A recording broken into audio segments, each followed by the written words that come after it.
What's going on, guys? Scopamar TV here, back with another video. As y'all can see on the screen, man, little Durk was picked up in Florida by the feds in connection to, a unaliving that happened on LA streets with one of Quando Rondo's friend. Now, I won't be talking about the case and the details and the intricacies of the whatever. Y'all could go to academics page and other big pages for that. What I want to talk about is the hypocrisy within rap culture. Matter of fact, within black culture on a whole, when it comes to music and violence. A lot of folks love violent music. They love violent movies. But when the violence gets real, then they show their true colors that initially they don't like violence, because the real violence, they don't want to see it.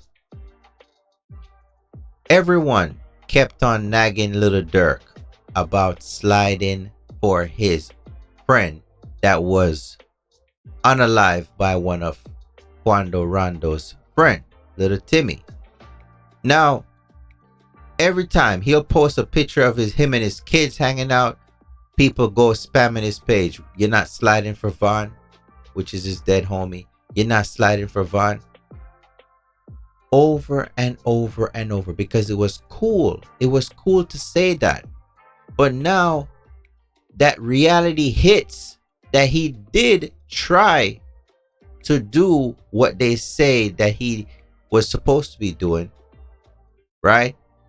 In a certain way, allegedly, where he had other people do it.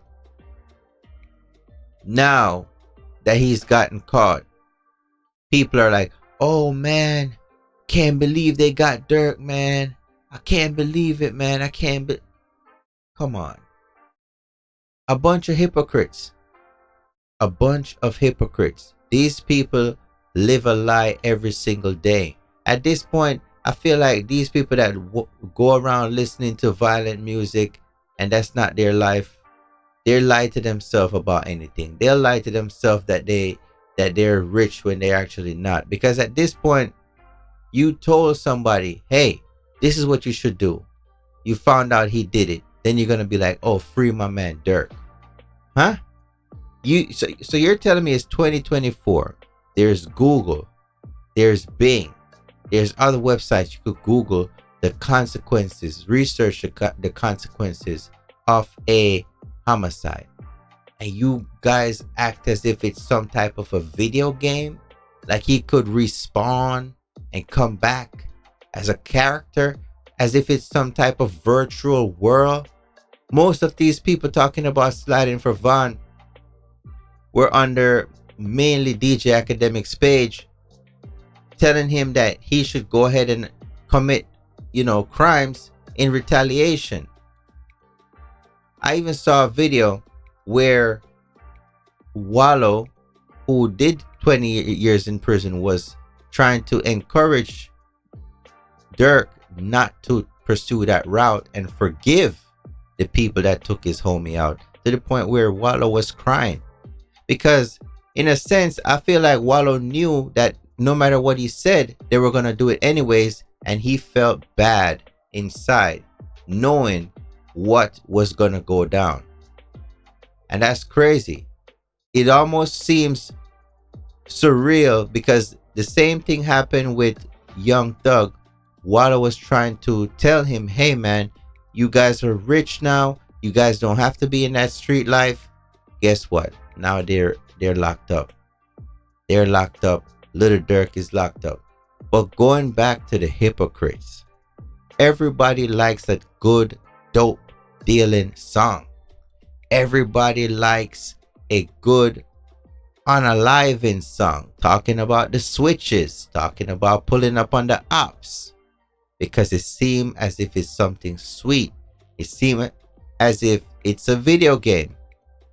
Most of these people who are talking about, oh, slide for Vaughn, underneath the pictures, whenever little Durk would pop up on the internet, probably never heard a real bang bang in real life outside of the range.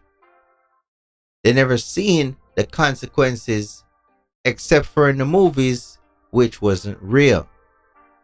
What they're seeing and what they're witnessing now is that it is real, and it could get even more real when people are facing 50 years to life.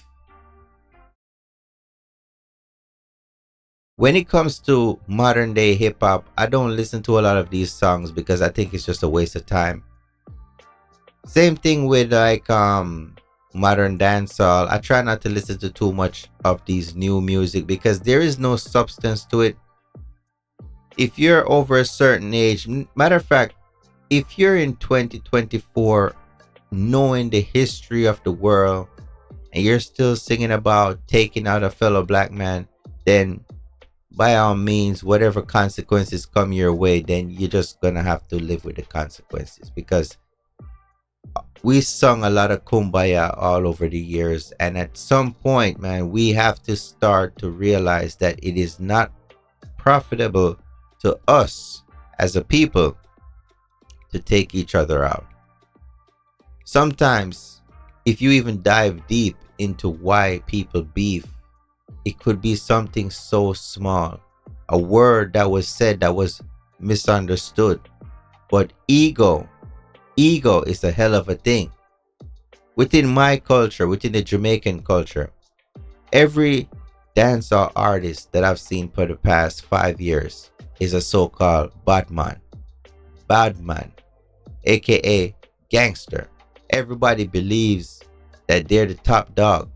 Same thing with most hip-hop artists, the modern day ones. They all believe that they are untouchable. And we're living in America. We don't own America. We're Americans, but we don't own America. There are laws in America that we have to follow. We all have to follow. There's cameras everywhere in America in 2024. Do not believe that you are not being seen on cameras when you go out into these streets. So, for all the people that are believing that, it's wrong to be a 9 to 5 guy that goes, take care of his family, do his thing, make sure he stays on the straight and narrow path. Guess what? That man do not have to be worrying about no lawyer fees right now. But your favorite celebrities who commit certain type of crime, allegedly, have to worry about these lawyer fees. Let's get into the comments and see what people got to say. Federal effing nightmares for Durk, for real. Wallow really sat there and told Thug, Pooh Shiesty, and Durk how it would play out and if they didn't change.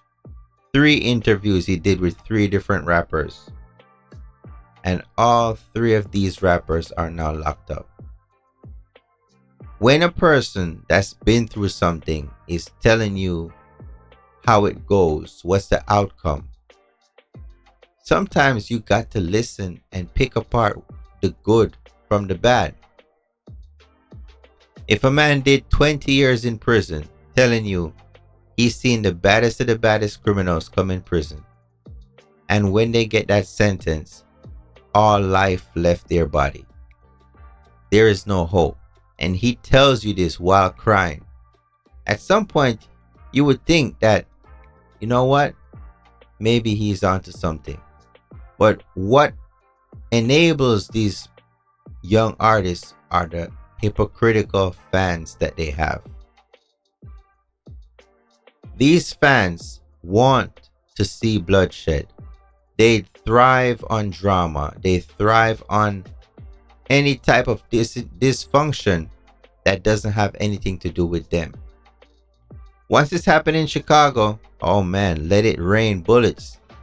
But don't bring it to certain nice suburban areas that they live with their parents. No. You're devaluing their property. But they'll bump your music. Oh yeah, they'll push you to the top. But don't come and live beside them. And yeah, and slide for the homie. Slide. Keep on sliding. They don't give a damn because it won't affect them. I really hope that any up and coming artist or young man sees this and take this as a learning experience that crime does not pay. There's a recent release of a massive former drug lord. He's probably about 60 now. On top of the world in the early days, 20s, 30s. Did a lot of time in prison. And I'm pretty sure he's just happy to be out. But when you look at underneath the comments, he was on the phone talking to somebody. And they're like, I bet he's ordering up some more bricks. The small mind. The small hypocritical mind. The dirty mind that wishes bad on these guys and keep wishing bad on them. They just need to be smart enough not to listen. Until next time, guys, Scopamar TV, I'm out.